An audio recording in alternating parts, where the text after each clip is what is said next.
Yeah, well, there's a certain somber mood in Rangoon today. There was a march earlier this morning led by religious leaders from different religious groups in the country. A reasonably small march through the centre of the city. There was also another sort of unofficial march, which was watched by the police from the sidelines. They didn't stop them, but there was certainly they were taking photos of people involved in that march. There's also a three-day sort of activities going on, led by these people that are now known as sort of Generation 88. I mean, this was 25 years ago. This was really the genesis of the democracy movement that has led us to today, where we have this nominally democratic government in the country. And there's a lot of those leaders that went into exile after this crackdown, where thousands were killed, brutally killed by the military at the time of the dictatorship.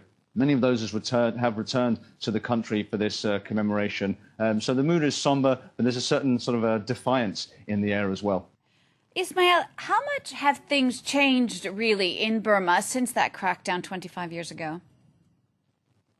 Yeah, I mean, it's been 25 years. It's been a long and bitter struggle for a lot of the democracy activists in the country. It's just been a couple of years. 2010, there were elections held that were largely seen as fixed by the military. And then there were some other elections in 2011, by-elections, where Aung San Suu Kyi, the sort of de facto leader of the democracy movement, came into power. I mean, it was sort of unthinkable to see the scenes that we're seeing today. It's unprecedented that people would be allowed to commemorate this event sort of even 4 or 5 years ago. So there has certainly been a lot of changes in the country since the government of Thein Sein, President Thein Sein, come into power. But it has to be said that a lot of those people who are in the government now are actually accused of abuses in that crackdown. It's still it's still run by the military. 25% of the seats in Parliament are still reserved for military members. So although there have been a lot of changes, there are a lot of people have been released, political prisoners have been released, there's free speech laws, press has seen certain freedoms.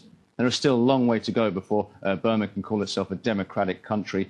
President Thein Sein was in Paris last month, and he promised the release of all political prisoners. That has yet to happen, and also over the past few weeks, new activists and new political activists have been put in prison and arrested. So yeah, there's certainly been a big change marked by this processions and this commemoration, public commemoration that we've seen today, but certainly a long, long way to go before the country gets to be what you would call a true democracy.